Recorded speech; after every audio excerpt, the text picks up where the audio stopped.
안녕하세요. 독서를 사랑하시는 여러분. 불같이 독서하고 글 쓰고 말하기를 실천하는 불독남입니다.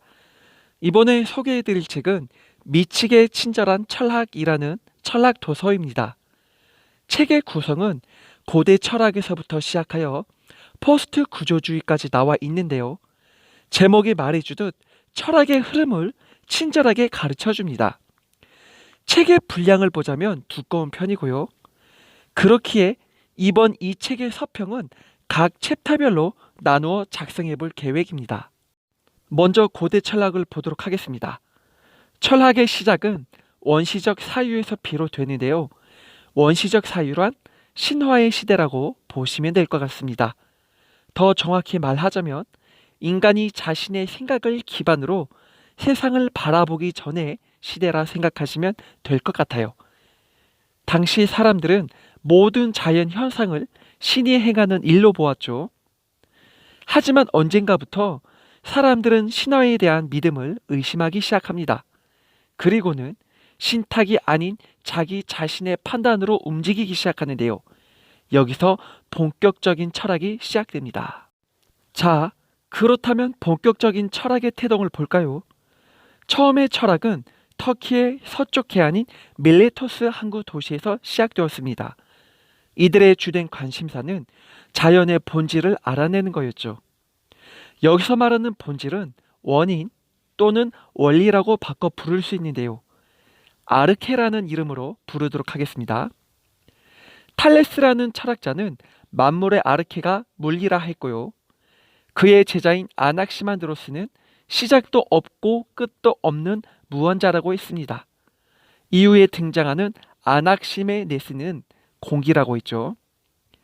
이같이 당시 사람들은 세상의 원리와 근원적 요소를 찾기 위한 활동을 시작했습니다. 그러는 와중에 철학이 좀 더 세분화되었는데요. 현상과 실제입니다. 먼저 현상이란 눈에 보이는 모습이라 할 수 있고요. 실제란 현상 위의 개념인 관념이라 할 수 있습니다. 이러한 두 가지의 차이를 가지고서 헤라클레이토스와 파르메니데스라는 사람이 등장하는데요. 간단히 말하자면 헤라클레이토스는 만물은 변한다 라고 주장을 했고요. 파르메니데스는 만물은 변하지 않는다. 그저 변화되게 보이는 것은 환상에 불과하다라고 말을 했었죠. 즉 헤라클레이토스는 변하는 현실 모습인 현상에 초점 맞춘 것이라 할 수 있고요. 반대로 파르메니데스는 변하지 않는 관념, 즉 실제에 초점을 맞춘 것이라 보면 되겠습니다.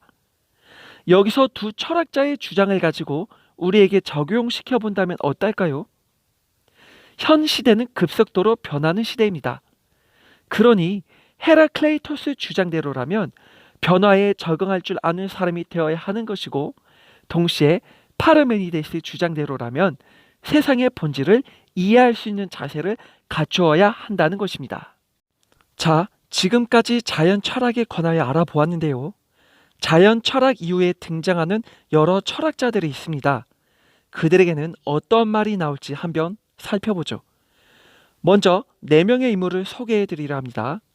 프로타고라스, 소크라테스, 플라톤, 아리스토텔레스입니다. 첫 번째로는 프로타고라스입니다. 프로타고라스는 다음과 같은 유명한 말을 했었죠. 인간은 만물의 척도다라고요. 이 말의 뜻은 인간의 생각은 각각 상대적이니 절대적 기준이 없다라는 것입니다. 그러니 그 기준을 각자의 생각대로 평가할 수 있다는 것이죠. 결국 만물에 대한 가치라는 것도 상대적인 인간들이 있기에 내릴 수 있는 것입니다. 감히 프로타고라스 앞에서 한 가지 사실만 맞다고 우겨댄다면 아주 혼쭐이 나겠죠.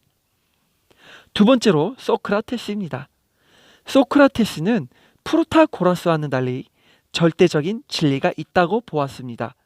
그리고 그 진리를 찾기 위한 첫걸음으로 무지에 대한 깨달음을 말했는데요.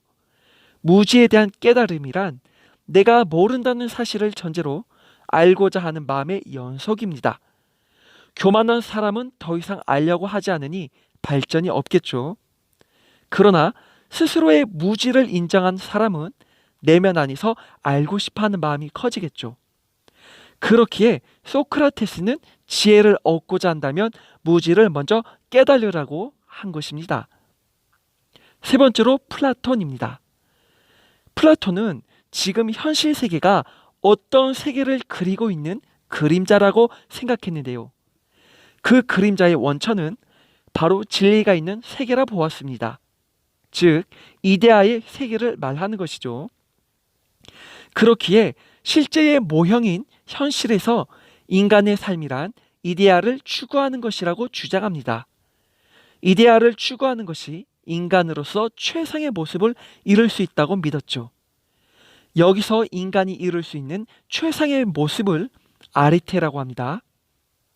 또한 플라톤은 이데아를 발견할 수 있는 방법까지 제시해주고 있는데요. 바로 이성을 통하여 발견하라는 것입니다.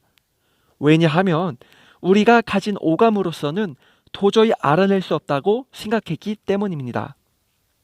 다음으로 네 번째, 아리스토텔레스입니다. 아리스토텔레스는 플라톤과 같이 이성을 통한 이데아를 주장했는데요. 한 가지 차이점이 있습니다. 무엇이냐면 플라톤은 이데아가 우리 감각 너머에 존재하고 있음을 말했다면 아리스토텔레스는 현실 내에 이데아가 존재한다고 말했죠. 다시 말해서 이데아가 사물 안에 내재하고 있다는 것입니다. 그리고는 덧붙여서 하는 말이 이데아가 내재하고 있기에 모든 사물에는 존재해야 하는 이유가 있다라는 것입니다. 그렇다면 인간에게 있어 존재하는 이유란 무엇일까요? 네, 바로 행복 추구입니다. 이같이 아리스토텔레스는 모든 사물에는 존재하는 목적이 있고 그 목적대로 살아가야 한다고 보았습니다.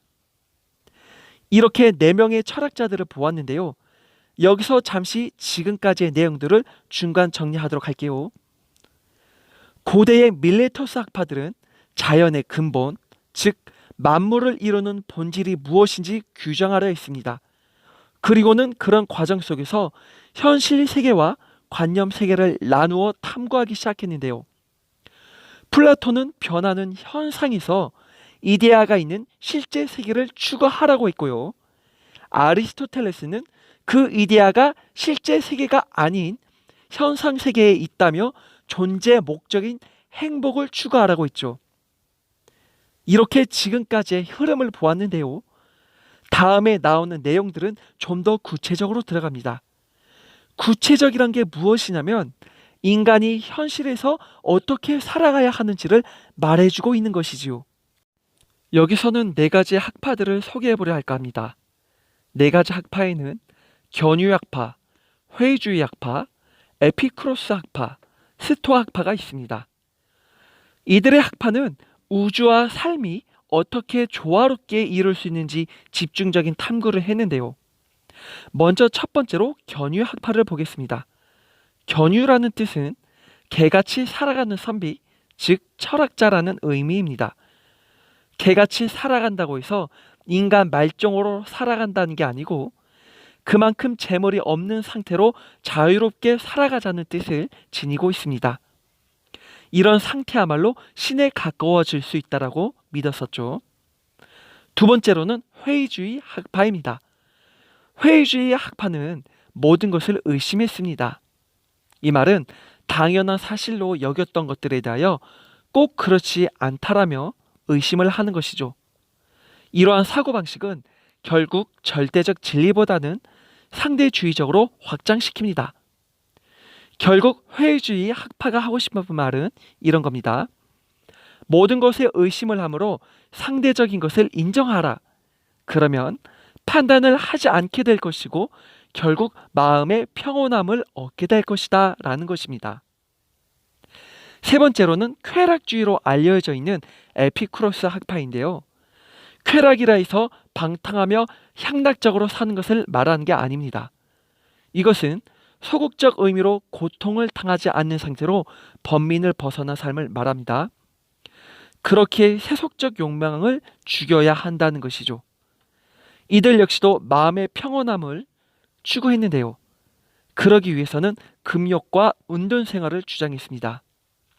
잠시 여기서 말하는 은둔 생활이란 현실 도피적인 것이 아니고 혼자서는 욕망을 이길 수 없으니 공동체 생활을 함께 이겨보자는 말입니다. 마지막 네 번째로 스토아 학파입니다. 이들 역시도 마음의 평온함을 얻기 위해서 금욕을 실천했는데요. 얼핏 보면 에피쿠로스 학파와 같이 보이지만 차이점이 있다면 아파테이아를 주장한 것입니다. 아파테이아란 이성을 통한 감정으로부터 자유로워진 상태를 말합니다.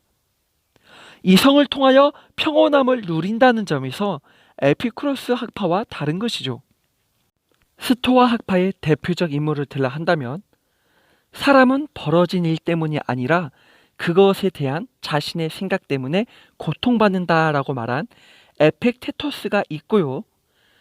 감정을 통제하려면 배우는 것을 지속적으로 해야 한다고 주장한 아우렐리우스가 있습니다. 이제 마무리 짓도록 하겠습니다. 지금까지 자연 철학으로 시작하여 인간을 중심으로 하는 철학을 간단히 살펴보았는데요. 앞서 언급한 철학자들의 주장을 기억하면서 인간은 어떻게 살아가야 하는지 생각해 보셨으면 합니다. 정리하자면 다음과 같습니다. 변화에 적응을 하되 실제인 진리를 쫓으며 마음의 평온함을 누려야 한다는 것입니다. 이런 삶이야말로 인간의 존재 목적이자 최고의 아리테 모습으로 보는 것이죠. 저에게도 창조주가 주신 존재 목적이 있습니다. 그 목적이란 순종을 통하여 세상에 빛과 소금 역할을 하는 것이죠. 여러분 모두도 주어진 목적을 가지고 최선의 삶을 사셨으면 합니다.